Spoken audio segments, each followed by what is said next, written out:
बंगाल की हालत कैसी हो रखी है कि ममता बनर्जी सरकार में डायरेक्ट कैश ट्रांसफर योजना का लाभ जिन महिलाओं को मिलता था, जैसे कि लक्ष्मी भंडार योजना, इस तरह की योजना में जो 30 लाख नाम थे वोटर लिस्ट में, है ही नहीं।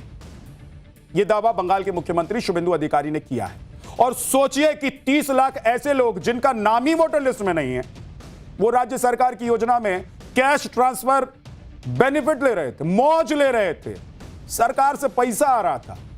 हद है। आप सोचिए कि वोट के लिए देश की जनता का हक मार रहे थे भाई, और कह रहे थे कि घुसपैठिया कौन घुसपैठिया। अब बता रहे हैं कि घुसपैठिया कौन, खुद ही घुसपैठिया लोग भागे भागे फिर रहे हैं। कर पहुंचा दीजिए। पीएम मोदी ने लाल किला से देश से कमिटमेंट किया, और बंगाल, बिहार, महाराष्ट्र, यूपी, हर तरफ घुसपैठियों में भगदड़ मची हुई। जो लोग अभी तक छिप रहे थे, फर्जी डॉक्यूमेंट दिखा रहे थे, या जिन्हें लग रहा था कि वो छिप कर बच जाएंगे, उन्हें समझ में आ गया है कि छिपना सॉल्यूशन नहीं है। भागने का आखिरी मौका सामने है, आराम से भागने का आखिरी मौका सामने है। अब वो भाग रहे हैं और कह रहे हैं कि हां, मैं बांग्लादेशी हूं, था, मैं घुसपैठिया हूं, मुझे आराम से मेरे देश तक पहुंचा। डेमोग्राफी डिवीजन सुनकर लोगों को लगता था कि ये क्या बवाल है, क्या बात है, क्या बात कर रहे हैं आप लोग, ऐसा हो सकता है क्या, डेमोग्राफी बदल जाएगा। लेकिन पिछले 70 सालों में इसने देश का सामाजिक, राजनीतिक और आर्थिक मिजाज बदल कर रख दिया। बॉस, सरकारों ने सेकुलरिज्म के नाम पर राष्ट्रीय सुरक्षा से गंभीर समझौता किया और देश की डेमोग्राफी खतरनाक होने लगी, खासकर बॉर्डर के इलाकों की। उसके बाद मोदी शाह एक्शन मोड में आए। अब डेमोग्राफी चेंज को लेकर हाई लेवल कमेटी बनाई गई है, तो दूसरी तरफ बंगाल, बिहार से लेकर राजस्थान और गुजरात तक बॉर्डर सिक्योरिटी को अभेद्य बनाया जा रहा है। मतलब जो अवैध है उसे भगाओ, और एक भी घुसपैठिए को आगे से अंदर मत आने दो। जो आए पहले उनको भगाइए, और व्यवस्था ऐसी कर दीजिए कि कोई अंदर आ ना पाए। इस नीति पर काम चल रहा है, इस लेवल पर काम चल रहा है। कोई सोच रहा था, कोई कर रहा था, हिम्मत थी किसी में। सबसे पेंडिंग काम बंगाल में था, जहां 15 साल से इस घुसपैठ को मानने से लोग इनकार करते रहे थे। और लोग क्या, विपक्षी पार्टियां इनकार, वो लोग इनकार कर रहे थे जिनका ये वोट बैंक बने हुए थे। अब जो बंगाल में 15 साल में नहीं हुआ, वो 15 दिन में हो गया। बॉस देखिए, भारत बांग्लादेश बॉर्डर पर बचे हुए हिस्से में फेंसिंग लगाने का काम फिर से शुरू हो गया है। अवैध बांग्लादेशियों को पकड़कर होल्डिंग सेंटर में पहुंचाया जा रहा है। घुसपैठियों को खदेड़ने के लिए डिटेक्ट, डिलीट और डिपोर्ट पॉलिसी लागू कर दी गई है। पीएम मोदी का मैसेज क्लियर है कि देश में जो डेमोग्राफी डिवीजन हो रहा है, उस पर अब सिर्फ रिपोर्ट नहीं आएगी, बल्कि उस पर एक्शन भी होगा। इसके लिए बिहार में काम हो रहा है, बंगाल में भी ग्राउंड पर एक्शन दिखाई दे रहा है। यूपी के सीएम योगी ने इस टास्क को पहले ही पूरा कर दिया। अमित शाह ने क्या एक्शन प्लान बनाया है, आज वो आपको बताने हैं। लेकिन पहले बंगाल में घुसपैठियों के बीच मची भगदड़ का एक ट्रेलर देखिए।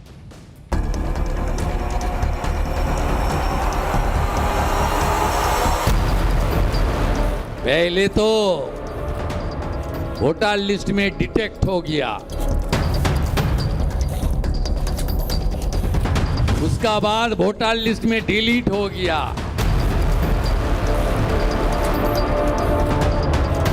अभी तो टाइम आ गया है बंधु डिपोर्ट करने का।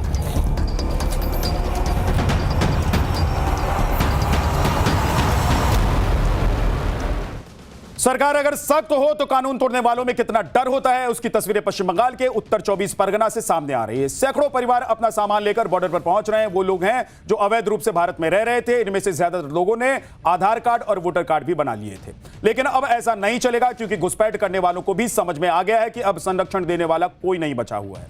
कल सीएम शुभेंदु अधिकारी ने भी साफ कर दिया था कि भागना तो है ही और भागना तो पड़ेगा ही। मुख्यमंत्री शुभेंदु अधिकारी ने पहले ही कह दिया था कि अब डिटेक्ट, डिलीट और डिपोर्ट किया जाएगा, लेकिन मुख्यमंत्री ने चेतावनी दे दी है कि जल्द भागो, वरना सरकार को जो करना है वही करेगी। अब बांग्लादेशी घुसपैठियों में इसलिए भगदड़ मची हुई है क्योंकि बंगाल में एक के बाद एक होल्डिंग सेंटर बनाए जा रहे हैं। मालदा, मुर्शिदाबाद के बाद अब सिलीगुड़ी में कम्युनिटी हॉल को होल्डिंग सेंटर में तब्दील किया जा रहा है। जो लोग होल्डिंग सेंटर में रखे जा रहे हैं उनके दस्तावेज वेरीफाई किए जा रहे हैं, जिसके बाद उन्हें डिपोर्ट किया जाएगा। होल्डिंग सेंटर में पुलिस का सख्त पहरा है, सीसीटीवी से निगरानी की जा रही है। हमारी संवाददाता पूजा मेहता मौके पर, ग्राउंड पर पहुंची। देखिए कैसे आंख खोलने वाले वहां की जो रिपोर्ट है वो सामने आई। पश्चिम बंगाल सरकार ने आदेश दे दिया है कि अगर पश्चिम बंगाल में कोई भी रोहिंग्या या फिर बांग्लादेशी नागरिक जो अवैध तरीके से पश्चिम बंगाल में रह रहा है तो उन्हें डिपोर्ट करने से पहले इसी तरीके के होल्डिंग सेंटर्स में रखा जाएगा। हमारी मौजूदगी फिलहाल मुर्शिदाबाद के उसी होल्डिंग सेंटर के अंदर है और इसी 3rd फ्लोर में जो है होल्डिंग सेंटर बनाया गया है। और आप देखिए यहाँ पर बैरिकेड है, रिस्ट्रिक्टेड एरिया जो है लिखा हुआ है, पुलिसकर्मी यहाँ पर मौजूद है और ऊपर किसी को भी जाने की अनुमति नहीं है। आप देखिए यहाँ पर और भी पुलिसकर्मी आपको दिखेंगे क्योंकि ये रेस्ट्रिक्टेड एरिया है तो किसी को भी ऊपर जाने की परमिशन नहीं है। लेकिन कुल मिलाकर पुलिस की तरफ से कहा जा रहा है कि 19 लोग हैं जिसमें महिला, पुरुष, बच्चे जिनको इन होल्डिंग सेंटर में रखा गया है। सारे के सारे जो है बांग्लादेशी नागरिक हैं और उन्हें मुर्शिदाबाद के किसी न किसी इलाके से गिरफ्तार किया गया है। आपको बताते हैं कि यहाँ पर पुलिस के अलावा भी एक मेडिकल टीम है जो उनका ध्यान रखेगी और साथ ही टॉयलेट से लेकर पीने के पानी तक और साथ ही खाने पीने का तमाम इंतजाम यहाँ पर किया गया है। एक तरफ जहां पश्चिम बंगाल के अंदर डिटेक्ट और डिलीट का काम चल रहा है, वहीं पर दूसरी तरफ डिपोर्ट और ब्लॉक की पॉलिसी के तहत बॉर्डर पर बाड़ लगाने का काम भी जारी है। दरअसल घुसपैठ को स्थायी रूप से रोकने के लिए कड़े और बड़े कदम उठाए जा रहे हैं। पहले फेज में 27 किलोमीटर जमीन का मालिकाना हक सीधे तौर पर बीएसएफ को सौंप दिया गया है। बांग्लादेश बॉर्डर इलाके में फेंसिंग यानी कि बाड़ लगाने के लिए 43 एकड़ जमीन बीएसएफ को दी गई। भारत की बांग्लादेश से 4097 किलोमीटर की सीमा लगती है। इसमें पश्चिम बंगाल से 2217 किलोमीटर का बॉर्डर लगता है। इसमें 1600 किलोमीटर पर पहले ही बाड़ लगाई जा चुकी है, लेकिन पिछली ममता सरकार के ढुलमुल रवैये और भूमि अधिग्रहण न होने के फैसले की वजह से लगभग 550 किलोमीटर का हिस्सा खुला रह गया था, जिसे अब शुभेंदु सरकार बंद कर रही है। इसमें भी कुछ हिस्सा ऐसा भी है जिनकी जो बाड़बंदी है वो नहीं हो सकती है। वो बेहद दलदल वाला इलाका है और दलदली जमीन है। लेकिन जहां यह काम हो सकता था वहां पर युद्ध स्तर पर काम शुरू हो चुका है। देखिए कि जलपाईगुड़ी के चांगरा बांधा में फेंसिंग लगाने का काम शुरू कर दिया गया है। यहां पर पिलर की मार्किंग की जा रही है। बताया जा रहा है कि यहां पर फेंसिंग में जेवर वायर होंगे, यानी तार में बिजली का करंट भी दौड़ेगा। और इसी तरह से कूच बिहार में भी बॉर्डर एरिया में नाप जोख शुरू की जा चुकी है। स्थानीय लोगों को भी फेंसिंग के काम में खुशी नजर आ रही है। उनके दिल में और दिमाग में खुशी इस वक्त तैर रही है। भाई सब परेशान थे ना, आपको मालूम ही है। आधी रात में घर में चोरी हो जाती थी और चोरी करने वाला कहां चला जाता था पता ही नहीं चलता था। मवेशी खोलकर ले जाते थे, क्राइम करके भाग जाते थे। अब ये सब बंद हो जाएगा तो लोग खुश नहीं होंगे क्या?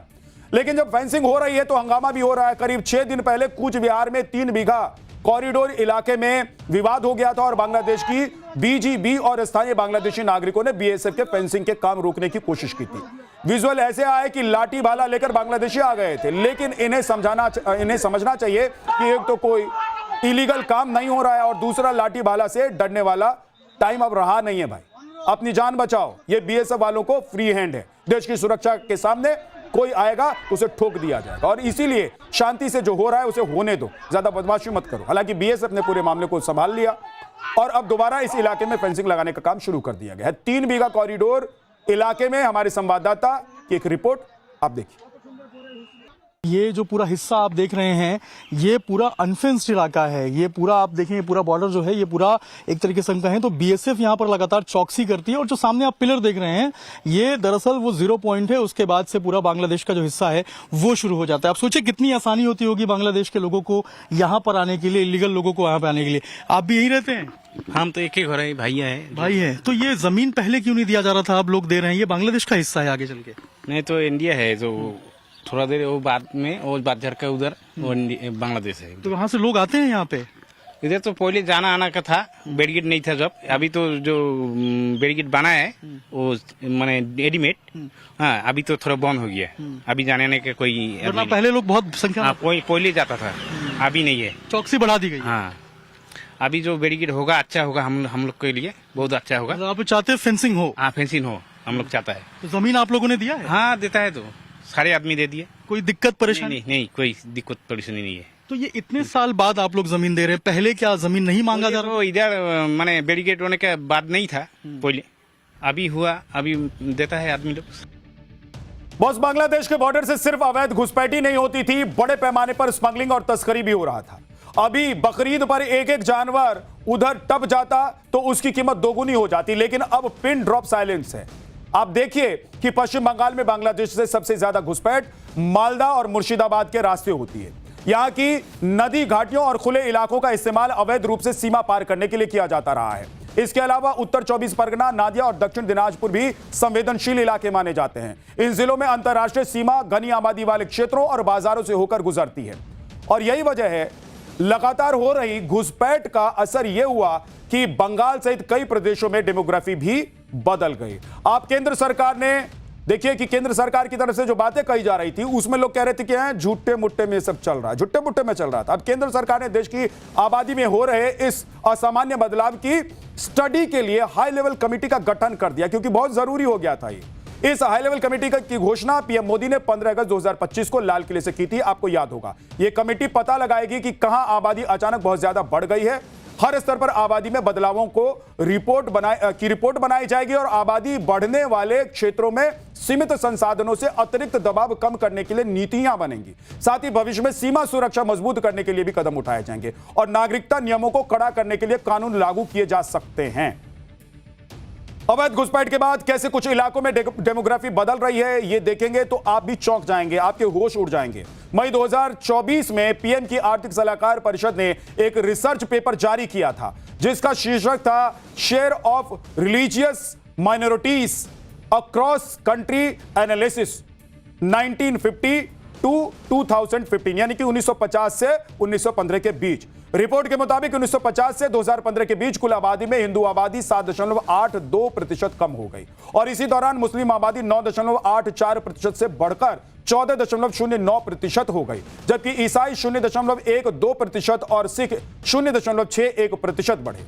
असम के पूर्व राज्यपाल एसके सिन्हा ने 1998 में अवैध घुसपैठ पर एक रिपोर्ट तैयार की थी बॉस। रिपोर्ट के मुताबिक बांग्लादेश से घुसपैठ से असम के कई सीमावर्ती जिलों में मूल निवासी अल्पसंख्यक होते जा रहे हैं। 2003 में सेंटर फॉर पॉलिसी स्टडीज ने भी अवैध घुसपैठ पर एक रिपोर्ट दी थी जिसके मुताबिक 1951 में बंगाल में मुसलमानों की हिस्सेदारी 19.5% थी, जो 2011 में 27% हो गई बॉस। आप सोचिए कि कितना कुछ बदल गया। लेकिन बंगाल के पश्चिमी जिलों बांकुड़ा और पुरुलिया में यह स्थिर या फिर धीमी बढ़ी, जबकि बांग्लादेश सीमा से सटे जिलों में औसत से दोगुनी तिगुनी रफ्तार में यह आबादी बढ़ गई। बिहार के किशनगंज में 1951 में मुस्लिम आबादी 40% थी, 2011 में 68% हो गई। वहीं कटिहार, पूर्णिया और अररिया में भी मुस्लिम आबादी 11 से 12% तक बढ़ गई है। आप सोचिए कि कितना कुछ बदल गया। ये लोग कह रहे हैं कि क्या हो रहा है, कुछ नहीं बदल रहा है, बदल रहा है।